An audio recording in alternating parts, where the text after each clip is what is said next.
So hey guys, welcome back to fast and studio. This is Jagtap Singh from NIT Kurukshetra. दोस्तों आज हमारी जो series चल रही है +4 मार्क्स सीरीज का थर्ड वीडियो है केमिस्ट्री में। तो थर्ड वीडियो आज हमारा हो रहा होगा। अब तक आप लोग ने यार 8 मार्क्स अपने सिक्योर कर लिए होंगे, ठीक है, पुरानी वीडियो से। आज हम आपके 12 मार्क्स उड़ाने आ रहे हैं यहाँ पे। तो 8+4 यहाँ पे हम कंफर्म कर रहे होंगे किस टॉपिक से, मॉलिकुलर ऑर्बिटल थ्योरी, जो कि one of the most important chapter है पूरी ही केमिस्ट्री का।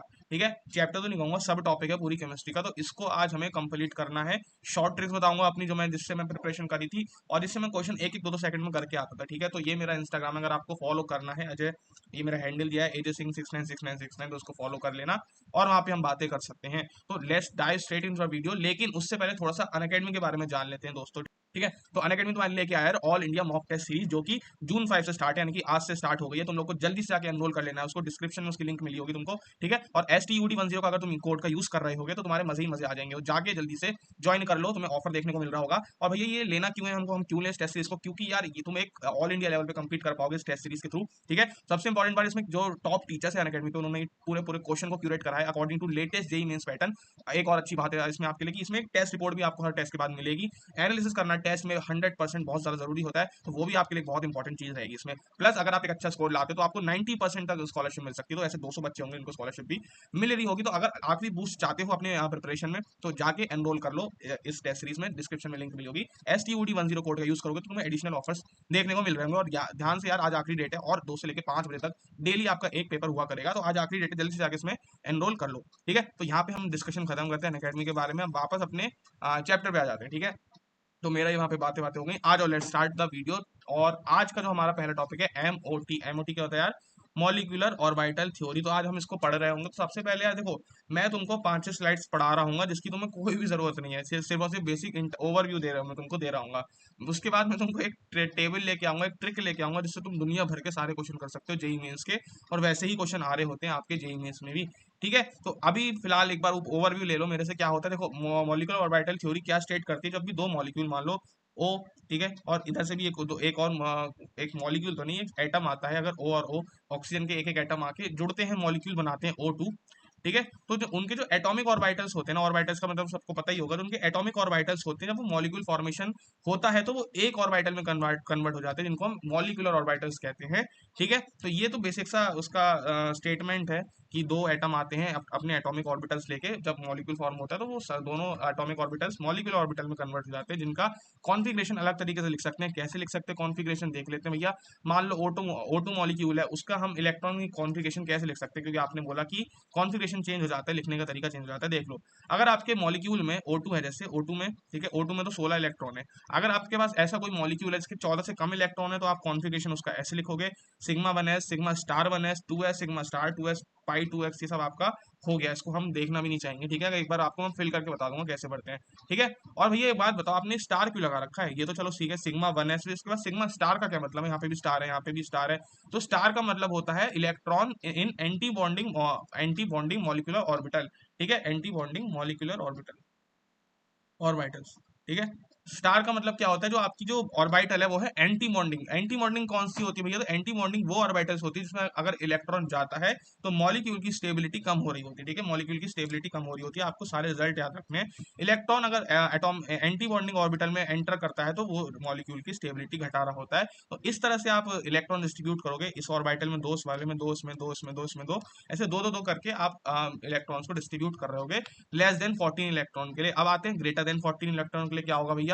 ठीक है, ग्रेटर देन 14 इलेक्ट्रॉन में आप कैसे इलेक्ट्रॉन डिस्ट्रीब्यूट कर रहे होगे? यहाँ तक तो बिल्कुल सेम है दोनों में। ठीक है, ऐसे देखोगे उसमें भी बिल्कुल सेम आएगा। यहाँ तक दोनों में बिल्कुल सेम कॉन्फ़िगरेशन आता है। दिक्कत कहाँ आती है? इसके बाद आती है। तो ग्रेटर देन 14 इलेक्ट्रॉन में क्या होता है?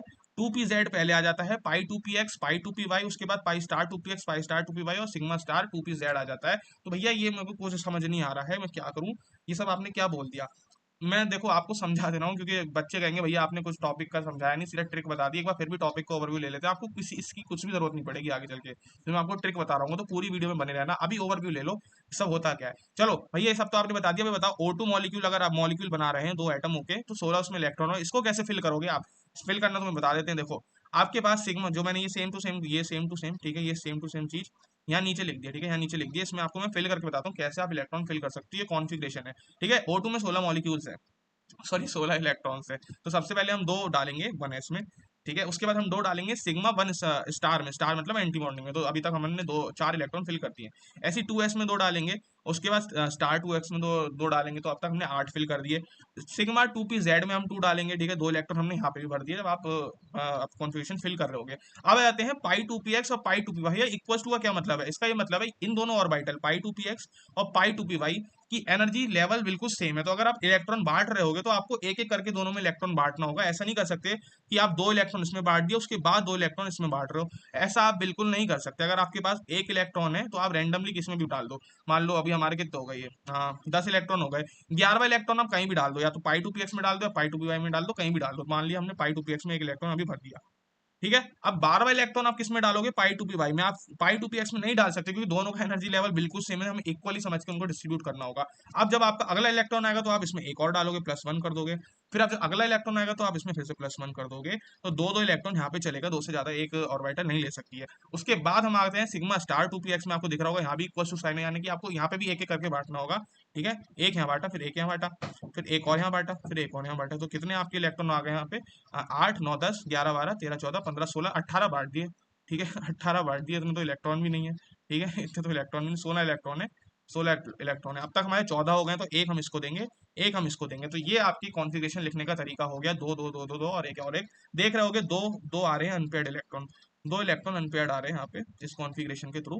ये हमारा तरीका होता है। ये सब तो आप बेसिक बेसिक हो गया। अब आ जाते हैं, हाँ एक चीज और आपको बेसिक टर्म्स बता दूं मैं, बॉन्ड ऑर्डर भैया क्या होता है। देखो, बॉन्ड ऑर्डर होता है number of bonding electrons minus number of anti bonding electrons upon 2। अब जैसे यहीं पर ही देख लेते हैं, ऑक्सीजन में total number of anti bonding और बॉन्डिंग का क्या कहते हैं, सब्ट्रैक्शन होता है अपॉन 2 के साथ। तो यहाँ पे आप देखोगे तो 2 2 4, ठीक है, और 2 2 4 और कितने हैं, 4 5 6 7 8 9 10, 10 इलेक्ट्रॉन है हमारे जो बॉन्डिंग इलेक्ट्रॉन है। तो एन भी हमारा कितना हो गया यहाँ पे 10।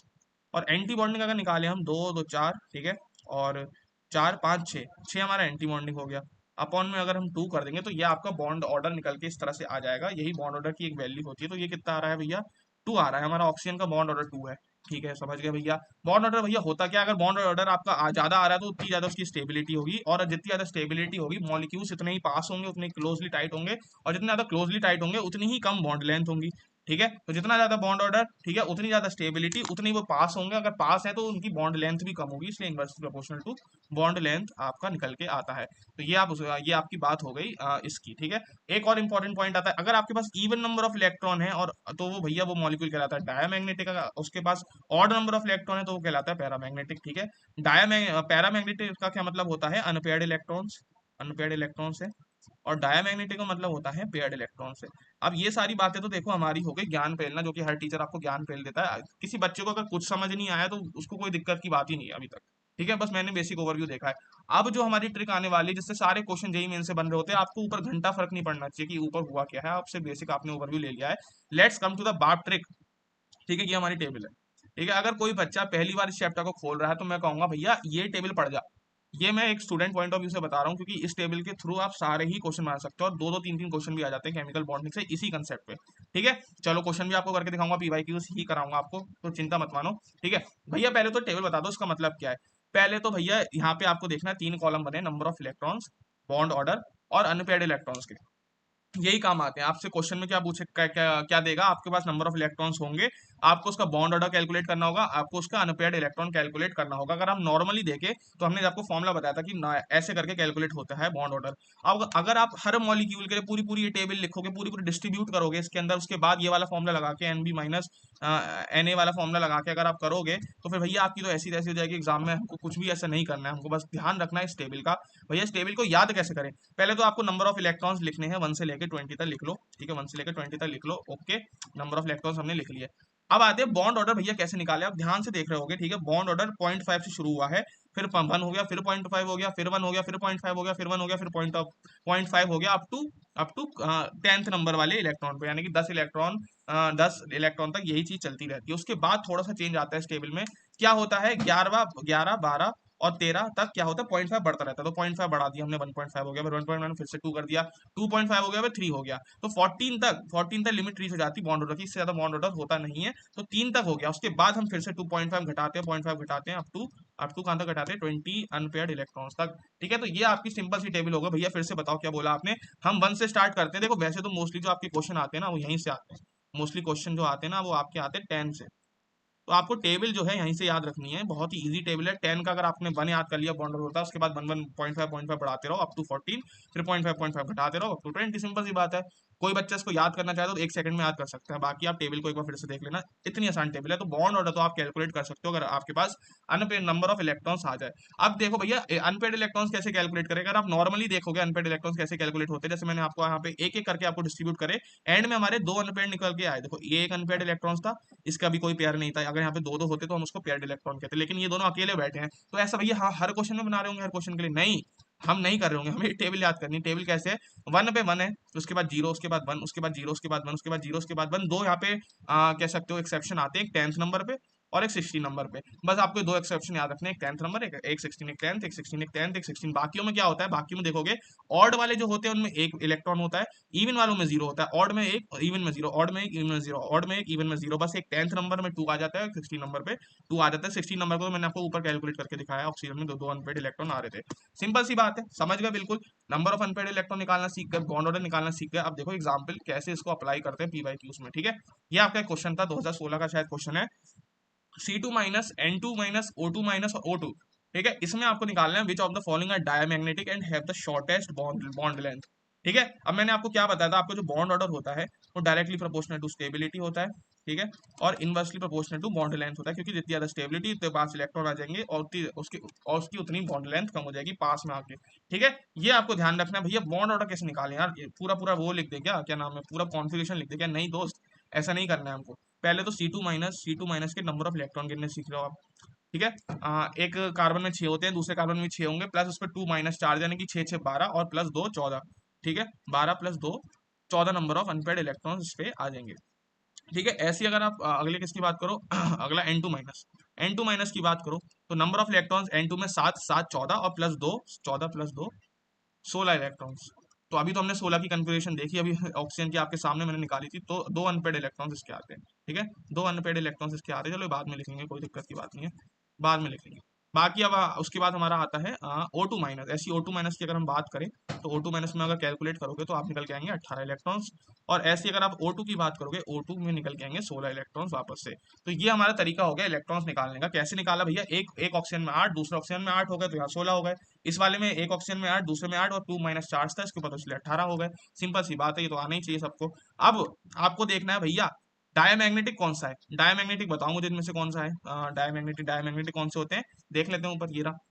हाँ, डायमैग्नेटिक होते हैं जिनके पास अनपेयर्ड इलेक्ट्रॉन्स होते हैं, ठीक है, और पैरामैग नहीं, जिनके पास पेयर्ड इलेक्ट्रॉन्स होते हैं। तो डाया मतलब पेयर्ड इलेक्ट्रॉन्स, हमको क्या देखने हैं, पेयर्ड इलेक्ट्रॉन्स देखने हैं, ठीक है, डाया मतलब पेयर्ड इलेक्ट्रॉन्स। पेयर्ड इलेक्ट्रॉन्स कैसे देखेंगे देख लेते हैं, आओ देखो, इसमें 14 इलेक्ट्रॉन है, इसमें 16 इलेक्ट्रॉन है, इसमें 18 इलेक्ट्रॉन है, इसमें 16 इलेक्ट्रॉन है। तो अपनी टेबल की तरफ चलते हैं, अपनी टेबल की तरफ चलते हैं, तो 16 नंबर ऑफ इलेक्ट्रॉन यानी कि 2, 16 में 2 थे, 2 अनपेड इलेक्ट्रॉन से देख लेते हैं, 2 अनपेड इलेक्ट्रॉन, हाँ अनपेड इलेक्ट्रॉन 2 है, तो आपने सीधा सीधा यहाँ पे लिख दिया 16 वालों में 2, तो यहाँ पे 2 अनपेड इलेक्ट्रॉन्स, इस वाले में भी 2 अनपेड इलेक्ट्रॉन्स। सिंपल, सबको समझ आ गया, बहुत ईजी है। 18 में देख लेते हैं दोस्तों, 18 में क्या था, 18 में एक भी नहीं है, 0 अनपेड इलेक्ट्रॉन है। ऐसी अगर हम 14 में देखें, 14 में कितने अनपेड इलेक्ट्रॉन है, 0, ठीक है, 14 में 0, 18 में 0, 14 में 0, 18 में 0। अगर आप डायरेक्टली करना चाहते हो, डायरेक्टली आपको बता देता हूँ, हमने क्या बोला था, इवन वाले में हमेशा कितना था, हाँ इवन वाले में हमेशा 0 आते थे, ऑड में हमेशा 1 आते थे। तो इवन कौन है यहाँ पे, 14 इलेक्ट्रॉन 0 आ गए, ठीक है। इवन कौन है यहाँ पे, इवन कौन है यहाँ पे, 18 0 आ गए। ऐसी 16 का एक्सेप्शन था और 10 का एक्सेप्शन था। 16 का एक्सेप्शन क्या था, 2 आ रहे थे, और 16 का एक्सेप्शन यहाँ पे भी है, दो आ रहे थे। अगर यहाँ पे कोई स्पीशी होती है जिसके 10 इलेक्ट्रॉन होते तो वो भी एक्सेप्शन में आता, उसके भी 2 इलेक्ट्रॉन आते, बाकी सबके यही आएंगे। सिंपल सी टेबल को मैंने फॉलो करा और कुछ नहीं करा, ठीक है, कुछ भी नहीं करा, टेबल को फॉलो करा। आप देख लो भैया सबसे ज्यादा अनपेड इलेक्ट्रॉन किसमें, डायमैग्नेटिक कौन कौन है, डायमैग्नेटिक कौन कौन है, अनपेड इलेक्ट्रॉन किसमें, डायमैग्नेटिक इसमें 0 है, इसमें 0 है, ये तो हो गया। चलो अब आके देखते हैं भैया शॉर्टेस्ट बॉन्ड लेंथ किसकी है। शॉर्टेस्ट बॉन्ड लेंथ के लिए हमको क्या निकालना होगा, सबसे पहले बॉन्ड ऑर्डर कैलकुलेट करना होगा। तो देख लेते हैं बॉन्ड ऑर्डर भी, सिंपल सी चीज है। देखो कहाँ गया हमारा C2 माइनस 14 इलेक्ट्रॉन वाला बॉन्ड ऑर्डर देख लो, क्या है, 3 है उसका बॉन्ड ऑर्डर। तो C2 माइनस का हमारा बॉन्ड ऑर्डर कितना आएगा, C2 2 माइनस का बॉन्ड ऑर्डर कितना आएगा, 3। ऐसी टेबल को देख देख के आप सॉल्व करोगे तो आप सबके बॉन्ड ऑर्डर लिख सकते हो। और 3 से ज्यादा बॉन्ड ऑर्डर तो किसकी आता ही नहीं है, यानी कि शॉर्टलेस बॉन्ड लेंथ किसकी हो गई, हमारे C2 की हमारी शॉर्टेस्ट बॉन्ड लेंथ हो गई। ठीक है, सिंपल सा क्वेश्चन, में टेबल से 1 सेकंड में उड़ा दिया तो मुझे समझाने में टाइम लग रहा है। आप सीधा देखोगे C2 14 इलेक्ट्रॉन इवन आ रहा है, यानी कि 0 अनपेड इलेक्ट्रॉन्स। ऐसी N2 16 आ रहा है, 16 पे एक्सेप्शन होता है तो 2 अनपेड इलेक्ट्रॉन्स। O2 18 इलेक्ट्रॉन, 18 पे कोई एक्सेप्शन नहीं होता है और एक इवन नंबर है तो यानी कि 0 अनपेड इलेक्ट्रॉन्स। ऐसी O2 16 इलेक्ट्रॉन, एक्सेप्शन होता है 2 इलेक्ट्रॉन अनपेड आ गए। ऐसी अगर कोई 10 वाला होगा तो आप एक्सेप्शन में उसको लिख सकते हो। अब आते बॉन्ड ऑर्डर, भैया बॉन्ड ऑर्डर जल्दी कैसे निकाला। C2 हमको पता है 14 इलेक्ट्रॉन, 14 इलेक्ट्रॉन पे हमारा कितना आ रहा था, 3 3 आ रहा था। सिंपल सी बात है, 14 पे 3 आ रहा था बस। उसके बाद तो उससे ज्यादा किसी का हो ही नहीं सकता, पूरी टेबल में 3 से ज्यादा किसी का है नहीं। अगर 3 से ज्यादा किसी का नहीं है तो शॉर्टेस्ट बॉन्ड लेंथ भी O2 C2 की आएगी। एक दो क्वेश्चन प्रैक्टिस करोगे पूरी टेबल आपको रट जाएगी। और टेबल आपको रटनी कहाँ से, 10 से लेकर 20 तक की, और वो भी रटना नहीं है, स्मार्टली समझना है, तो मैंने सबको समझा दिया। एक आखिरी क्वेश्चन हमारा, एक अच्छा लेवल का क्वेश्चन है, ठीक है। देख लेते हैं। C2 O2 NO और F2 आपको दिए गए हैं, उसमें पूछा गया आपको, अगर आप क्वेश्चन पढ़ोगे, among the following the molecule expected to be stabilized by anion formation। तो ये कह रहा है, क्वेश्चन क्या कह रहा है, भैया आपके पास C2 है, आपने उसको कन्वर्ट कर दिया किसमें, C2 में। ऐसी आपके पास O2 है, O2 को आपने कन्वर्ट कर दिया O2 में। ऐसी आपके पास NO है, NO है, आपने उसको कन्वर्ट कर दिया NO- में। ऐसी आपके पास F2 है और F2 को आपने कन्वर्ट कर दिया F2- में। F2- में आपने इसको F2 को भी कन्वर्ट कर दिया। अब आपसे पूछ रहा भैया ये बताओ, ऐसा इन चारों में से ऐसा कौन है, ठीक है, जो स्टेबलाइज हो गया हो एनायन बना के, स्टेबलाइज हो गया हो एनायन बना के। अब स्टेबलाइज कैसे होंगे, अगर उसका बॉन्ड ऑर्डर बढ़ जाए। ठीक है, स्टेबलाइज कैसे होगा मॉलिक्यूल, अगर उसका बॉन्ड ऑर्डर यहाँ से इंक्रीज हो जाए, बॉन्ड ऑर्डर यहाँ पे इंक्रीज हो जाए, जब वो एनायन बना रहा हो, बॉन्ड ऑर्डर अगर उसका इंक्रीज हो गया तो वो स्टेबलाइज हो जाएगा। अब हमको देखना है भैया बॉन्ड ऑर्डर इंक्रीज किसका हुआ है इसमें, तो हम फिर से वही करते हैं, नंबर ऑफ इलेक्ट्रॉन्स लिख लेते हैं, सिंपल सी बात है, नंबर ऑफ इलेक्ट्रॉन्स लिख लेते हैं यहाँ पे। ठीक है, अब हमको देखना है यार C2 से C2- जाते हुए बॉन्ड ऑर्डर कम हो रहा है या फिर बढ़ रहा है। तो इसके 12 इलेक्ट्रॉन आ गए और इसके कितने आ गए, 12 और एक 13 इलेक्ट्रॉन आ गए। अगर आप इसका बॉन्ड ऑर्डर का टेबल लिखोगे तो 14 इलेक्ट्रॉन पे हमें पता है 14 पे 3 बॉन्ड ऑर्डर होता है। अब 14 से नीचे घटता है, 14 के ऊपर घट रहा होता है, यानी कि 13 पे 2.5 हो जाएगा और 12 पे 2 हो जाएगा घट के। ऐसी अगर आप 15 पे देखोगे, 15 पे 2.5 हो जाएगा बॉन्ड ऑर्डर, और 16 पे देखोगे तो वहां पे भी 2 हो जाएगा। इतना अगर हम ध्यान रखें तो इतना बहुत है। ठीक है, अब 12 पे देख रहे हो तो 2 इलेक्ट्रॉन है। उसके बाद जब हम 13 पे जा रहे हैं तो आपको दिख रहा है बॉन्ड ऑर्डर इंक्रीज हो रहा है, यानी कि 2.5 हो जा रहा है, बॉन्ड ऑर्डर यहाँ पे 2.5 हो जा रहा है और यहाँ पे बॉन्ड ऑर्डर आपका 2 हो जा रहा है। तो आपको साफ साफ दिख रहा है कि पहले ही ऑप्शन में क्या हो रहा है, आपका बॉन्ड ऑर्डर इंक्रीज हो जा रहा है, बॉन्ड ऑर्डर इंक्रीज हो रहा है, एनायन फॉर्मेशन। और अगर बॉन्ड ऑर्डर इंक्रीज हो रहा है, एनायन फॉर्मेशन हो रहा है, तो दोस्तों क्या हो रहा होगा, आपका मॉलिक्यूल स्टेबलाइज हो रहा होगा। तो आपका पहले ही ऑप्शन सही आ जाता है, बाकी आपको चेक करने की जरूरत ही नहीं है। एक आपके लिए मैं चेक करके बता देता हूँ, NO वाला। ठीक है, आपको मैं चेक करके बता देता हूँ। ठीक है, चलो खुद भी करना चाहो खुद भी कर लो। एन के तुम्हारे कितने इलेक्ट्रॉन है, तुम्हारे 7 इलेक्ट्रॉन आते हैं। ऑक्सीजन के कितने इलेक्ट्रॉन है आपके पास, 8 इलेक्ट्रॉन आते हैं। तो टोटल इलेक्ट्रॉन कितने हो गए, 15 इलेक्ट्रॉन। ठीक है, सिंपल सी बात है। बॉन्ड ऑर्डर 15 का कितना आएगा, 2.5। ठीक है, 2.5 इसका बॉन्ड ऑर्डर है। अब जो NO- हुआ तो यानी कि एक इलेक्ट्रॉन एक्स्ट्रा आ गया, यानी कि 16 इलेक्ट्रॉन हो गए। 16 का बॉन्ड ऑर्डर हमारा आ रहा है, 16 इलेक्ट्रॉन का बॉन्ड ऑर्डर हमारा 2, तो यानी कि बॉन्ड ऑर्डर कम हो रहा है। बॉन्ड ऑर्डर क्या हो रहा है, कम हो रहा है, यानी कि मॉलिक्यूल डीस्टेबलाइज हो जा रहा है। तो ये आपका आंसर नहीं हो सकता। ऐसे अब इसमें चेक करोगे ये भी नहीं होगा, इसमें चेक करोगे ये भी नहीं होगा। C2 से C2- तुम्हारा एक सही आंसर आएगा निकल के। ठीक है, तो ये यहाँ पे खत्म होती है आपकी आज की वीडियो। तो यार अगर आपको कुछ भी समझ आता है इस वीडियो में, कुछ भी आपको ट्रिक मेरी अच्छी लगती है, समझाने का तरीका अच्छा लगता है, तो यार लाइक कर देना, ये रिक्वेस्ट है तुमसे, और सब्सक्राइब कर देना, क्योंकि एकदम फ्री कंटेंट हम आपको प्रोवाइड कर रहे हैं। आपको ऐसे ही कंटेंट अगर आगे भी चाहिए जेई मेंस सेकंड अटेम्प्ट और जेई एडवांस के लिए, तो प्लीज लाइक और सब्सक्राइब कर देना। और ऐसे ही हम डेली आपके लिए 4 वीडियो निकाल के लाते हैं, इसमें हम एक 4 मार्क्स आपके कंफर्म करा रहे होंगे, 4 मार्क्स आपके कंफर्म करा रहे होंगे। डेली 4 वीडियो आएंगी, 2 केमिस्ट्री और 2 फिजिक्स की। तो बने रहो, चैनल पे सब्सक्राइब कर दो, ठीक है, और अच्छे से फोड़ दो। अब घर जाके थोड़ी सी प्रैक्टिस जरूर कर लेना इस टॉपिक के ऊपर, वरना ये और स्टेबल के अगर हिसाब से करोगे तो बिल्कुल ये चैप्टर आपका 100% हो जाएगा। चलो फिर इसी नोट पे खत्म करते हैं दोस्तों। This is Pratap Singh signing off.